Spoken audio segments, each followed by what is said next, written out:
begin with latest developments on the Abuja-Kaduna train attack as 8 persons have been confirmed dead and 41 hospitalized as a result of injury from the attack on the Abuja-Kaduna train. Minister of Transportation Chibuike Rotimi Amaechi, who visited the scene of the attack in Regina, decried the delay for the approval of a digital security system along the corridor. Oyinaya Kaluoka reports.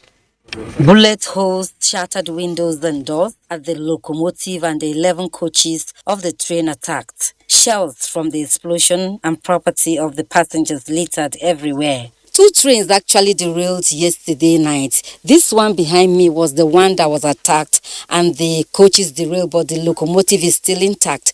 Then the one that is behind my camera, which is going to pan to show you, was actually coming for rescue at about 1:30 early morning. The driver didn't notice that there was a blast and the train derailed completely. Minister of Transportation Chibuike Rotimi Amaechi disclosed that 8 persons died from the attack and 41 who sustained injury hospitalized, with 398 passengers named on the manifest, 362 confirmed boarded, excluding the train crew. 8 persons died.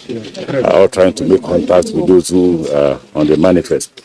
There are a few persons who are not on the manifest, but those who are on the manifest, calls have been made to confirm those who have been kidnapped and those who are not kidnapped. The minister was saddened by the incident. But we need, the government needs, or those agencies that need to give us approvals, because we need to purchase these items, we need to install. You can't, no matter how the cost, you can't equate it to the 7-8 lives that are lost. The equipments were just 3 billion naira.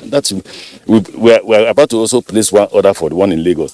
But we need to know what's happening on the tracks. It's everywhere in the world. With same incident happening twice in the same spot at Regina, the minister was taking up on the essence of the patrol vehicles inaugurated some months ago. So what happened to the patrol vehicles they bought? The patrol vehicles are there, but can they patrol here? Just take your eyes and see if they can patrol. What was the essence of? The essence was where the areas you can patrol, at least you can foresaw. We're even thinking about the possibility of even employing natives until we get those equipment. We even need helicopters. There was another attack at the Gidan train station and community along the routes. Oyinaya Kaluoka, ANTA News.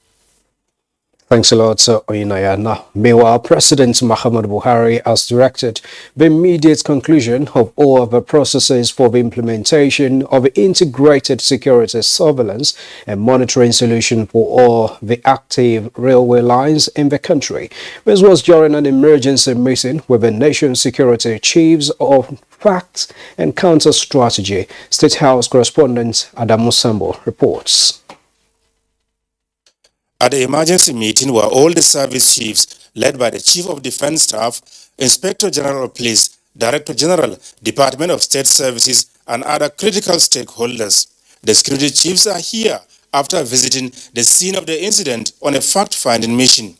The Chief of Defense Staff, General Lucky Irabo, had told the President that the criminal elements laid improvised devices which exploded along the rail track, thereby immobilizing the Kaduna-bound passenger train.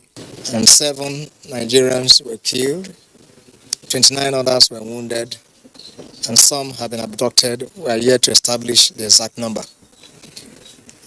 So we inspected the entire episode and gave out instructions as to what is to be done, and we have come to brief Mr. President on these developments. President Muhammadu Buhari had made it clear that he will not hand over a security-challenged Nigeria to the next administration, describing the terrorist attack on the Kaduna-bound train as unfortunate and intolerable.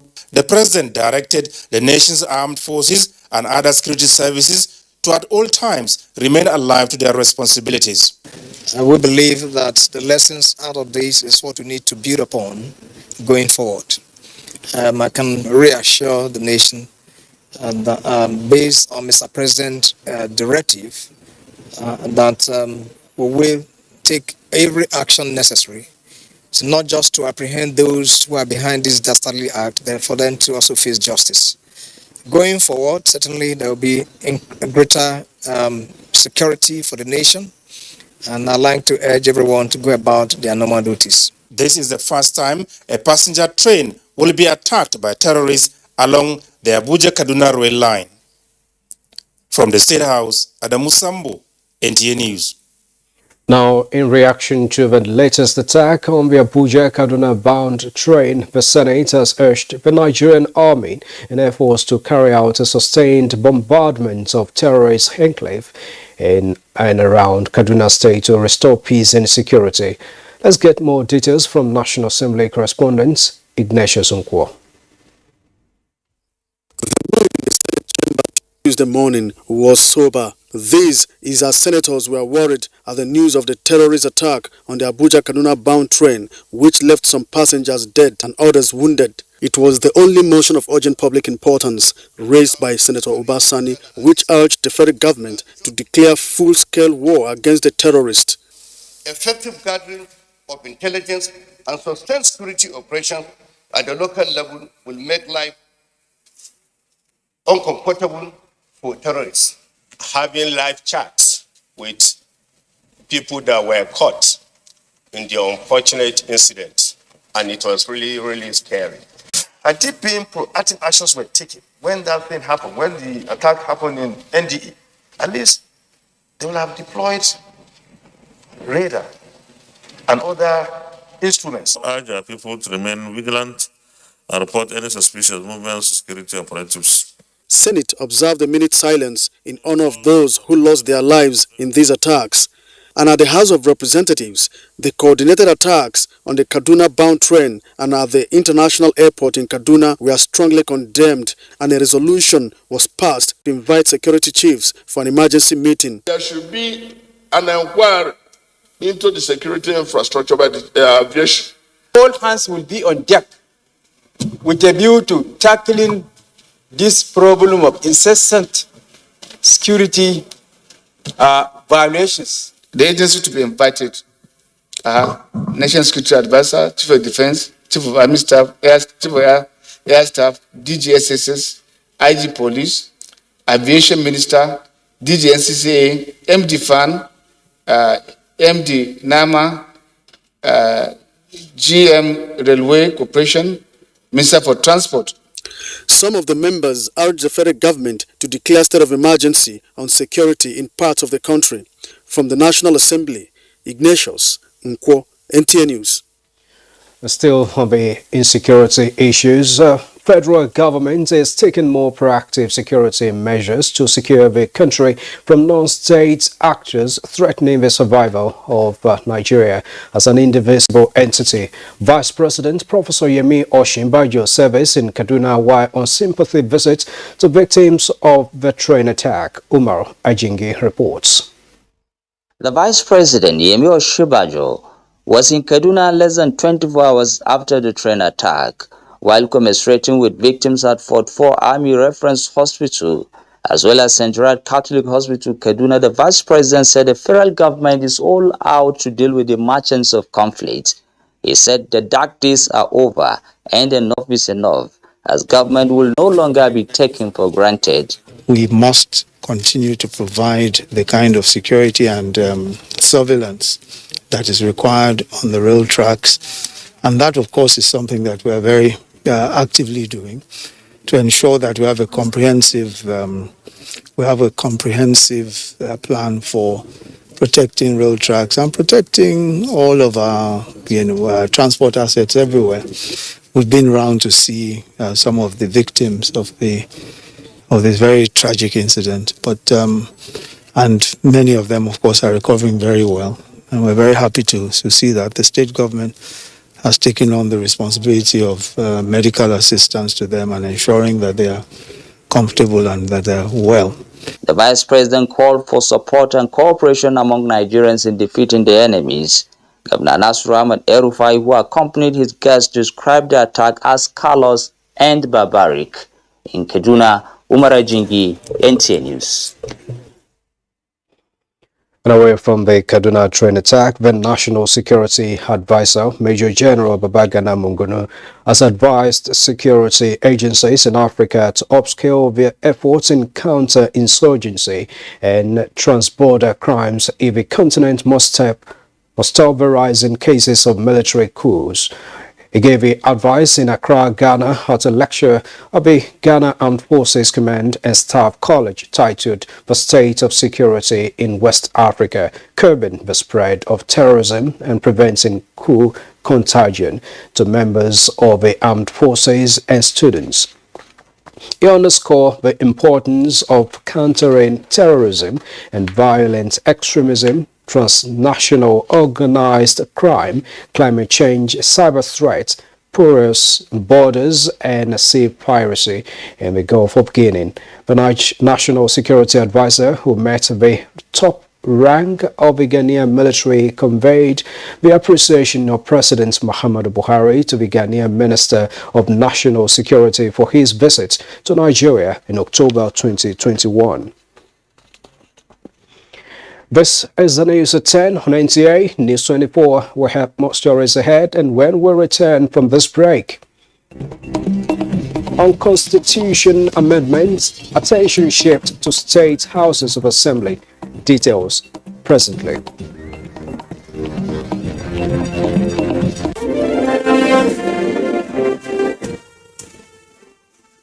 Advertising your goods and services on the right channel gives you an edge over your competitors. NTA News 24 has all the platforms for your target audience. The station is on DSTV channel 419, GoTV channel 46, StarTimes channel 101, and Free TV channel 703. With our digital format and wide range, we can reach your customers in next to no time. We are eager to promote your business, goods and services. So partner with us for a very rewarding business experience. For more information, please call or visit our office at NTA headquarters, area 11, Garki, Abuja. NTA News 24, news and more news. And now to more news, as the attention of Nigerians on the Constitution amendment has been shifted to state houses of assembly as clerk to the National Assembly transmit 44 bills passed by the National Assembly to state houses of assembly. National Assembly correspondent Dayo Ogunshola reports. Gathered here are 35 chief administrators of state houses of assembly in Nigeria under the Forum of Clerks of State Assemblies. They are in Abuja for the symbolic transmission of 44 bills recently passed by the National Assembly to their respective state assemblies. Clerk to the National Assembly implored them to provide directional leadership required in considering the bills. We must not forget that the sacred duty of clerks is ensuring that Nigerians get a new working constitution. We must hold the unfolding responsibilities and opportunities we both with the cooperation of the members of the State Houses of Assembly, our principal, the Speaker, we pledge to see that this work job is given the urgent legislative attention it requires. It will be recalled that 44 bills out of 68 items listed for the 5th alterations in the 1999 Constitution scaled through during voting by members of the National Assembly. From the National Assembly, Dayo Ogunshola, NTA News. President Muhammadu Buhari has written to Senate requesting the confirmation of 4 persons as executive commissioners in the board of the Nigerian Upstream Regulatory Commission. National Assembly correspondent, this time Ignatius Nkwo reports.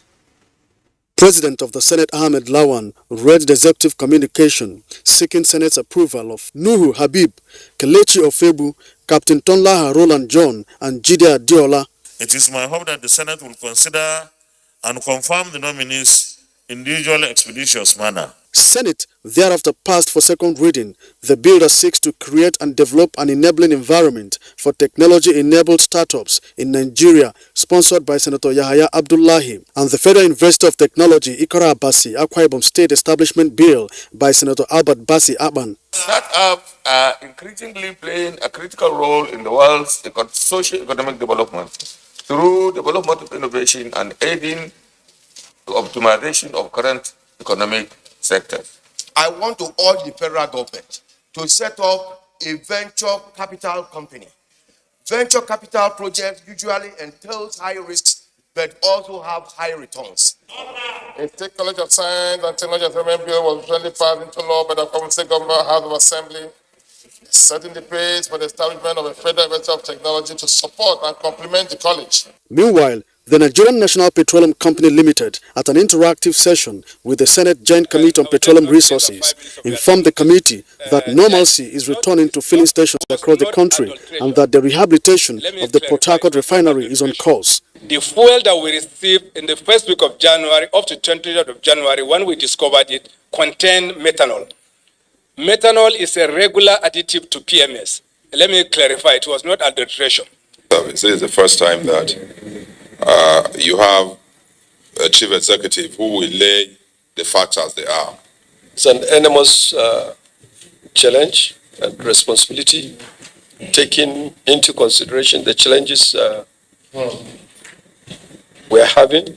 The group managing director explained that illegal refineries, increased vandalism and theft are still the major challenges of the industry. From the National Assembly, Ignatius Nkwo, NTA News.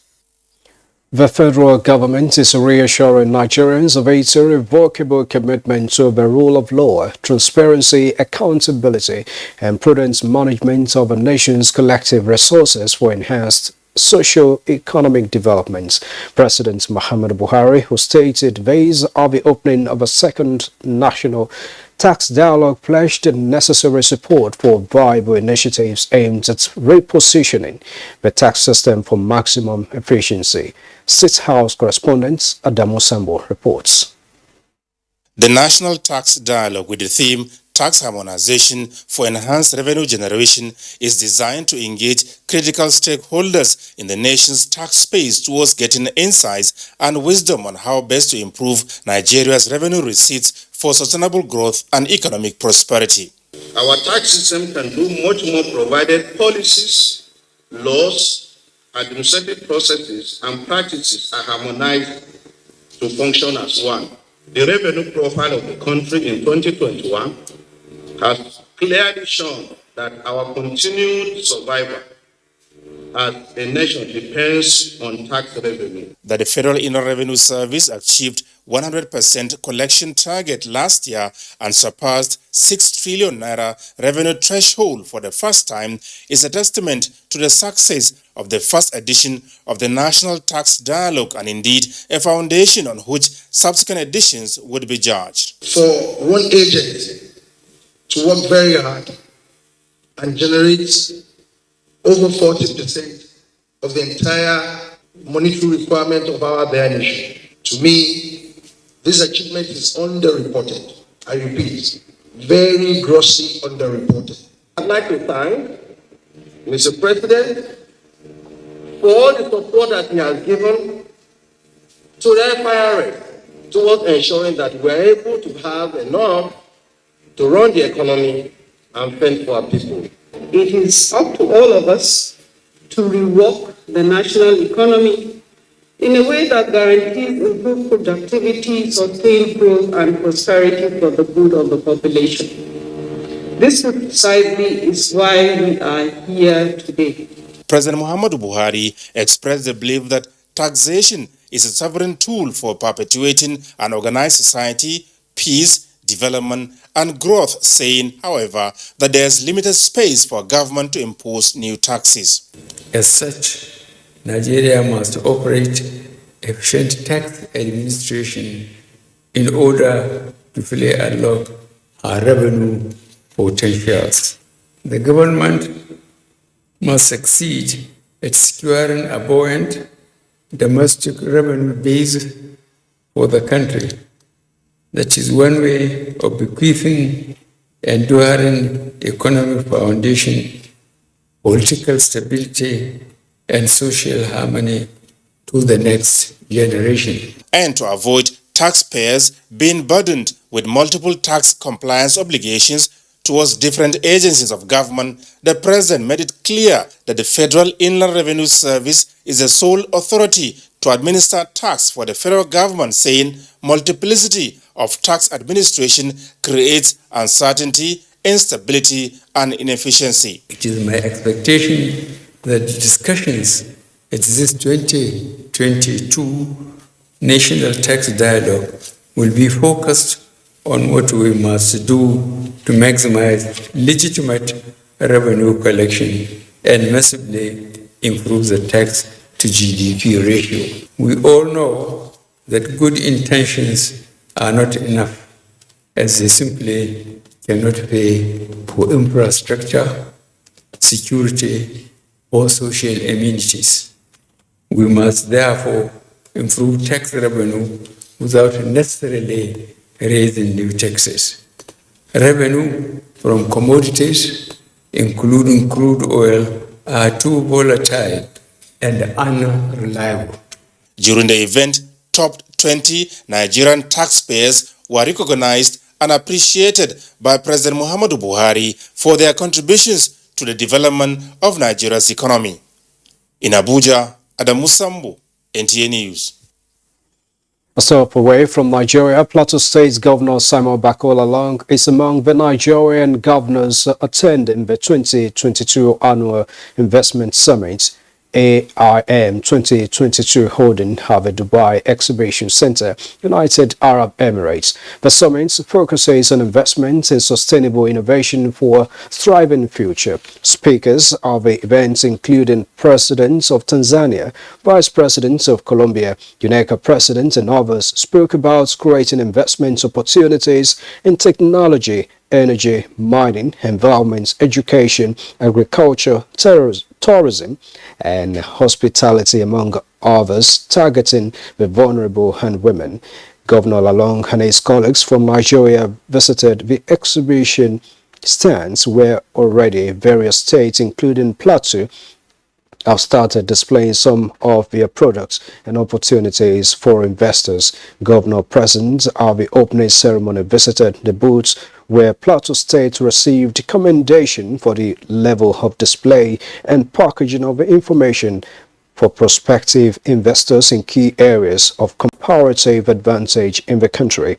Governor Lalong is also due to make a presentation to investors from various parts of the world who are attending the summit on Wednesday, as well as meet the representatives of governments and private sectors to discuss areas of investment in Plateau State. Back in Nigeria, the boundary disputes between Abia and Imo State may soon be a thing of the past. Our state towards reconciliation and conflict resolution is being engineered by the National Boundary Commission. Ekene Hundulue reports that the joint meeting of officials from both states held in Abuja. Since the creation of Abia State from Imo in 1991, both states have been embroiled in disputes across 4 local government areas in Imo State where they share common boundaries. Attempts to define these boundaries started in 2002 and has lingered over the years with no clear resolution. This meeting between both states is, however, coming with a renewed vigor to conclude actions on the boundary definition. We're back again, this time around more determined, with more assurances of the cooperation of the 2 states, and of course more determination by the federal government, that once we resuscitate work, we'll continue and pursue it to conclusion. For deputy governors of these states, there is a clear target to put to rest all outstanding issues. It's our prayer that our efforts in this cause for peace shall in fact thrive. We're ready to take far-reaching decisions on the way to permanently address our border disputes. As deliberations continue, both states have continued to show good faith towards the common cause a signal that the meetings will lead to handshakes across border communities. Ekene Ndulue, NTA News. Now let's get to the political arena, where the Nigeria Civil Society Situation Room is urging the electoral umpire INEC to work towards improving its logistics arrangements and early commencement of polls in the upcoming elections. Timothy Yusuf reports. But if you have a report for a particular polling... This is a strategy meeting on the forthcoming Ekiti and Osun State governorship elections. It is at the instance of the Nigeria Civil Society Situation Room. Stakeholders also reviewed the recent FCT area elections, where it described the exercise as generally peaceful across the 6 area councils. That was a very, very serious election because it's about the people, the citizens of Nigeria that are living within the FCT. Ahead of the Ekiti and Osun State governorship election, Situation Room noted that issues surrounding votes buying and selling are still of greater concern. And we thought that this is a good way to start by bringing colleagues from Ekiti and also Osun states so that we can prepare ourselves, we can look at how to engage, what kind of advocacy strategies, also catch up with them about what's on ground, what's going on in Ekiti, what's going on in Osun. Situation Room enjoined participants to ensure that the electorate are adequately sensitized towards better understanding of their civic responsibility. Timothy Yusuf, NT News. There is a lot of fake news and report circulating, especially on social media, on the coronavirus. Do not believe or partake in the spread of these fake reports. If it is not on the official website or news from the Nigerian Center for Disease Control, NCDC, disregard such report. Only together can we beat this virus. Only together can we overcome this pandemic. Follow the instructions and guidelines provided to combat this virus. Most importantly, stay at home. Self-isolate, regardless of your status. The virus doesn't move unless we move. Let us work together to better Nigeria. Together, we can do this. This message is brought to you by the Nigerian Television Authority, NTA, Africa's largest television network.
Hours a day, 7 days a week.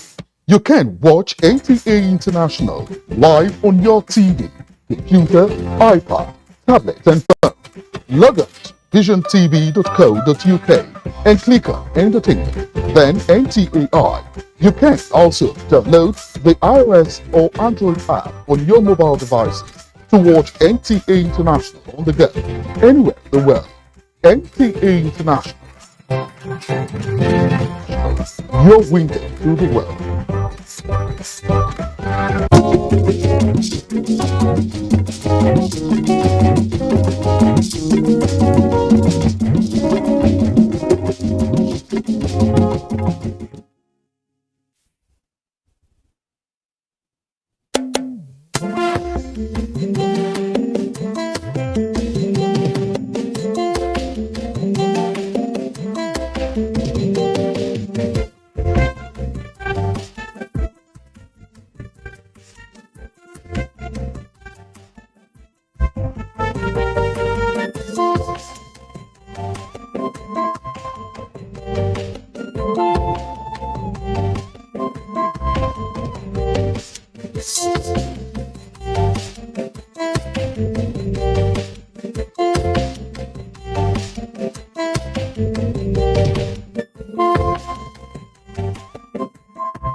Bauchi State occupies a total land area of 49,119 kilometers squared, representing about 5.3% of Nigeria's total land mass.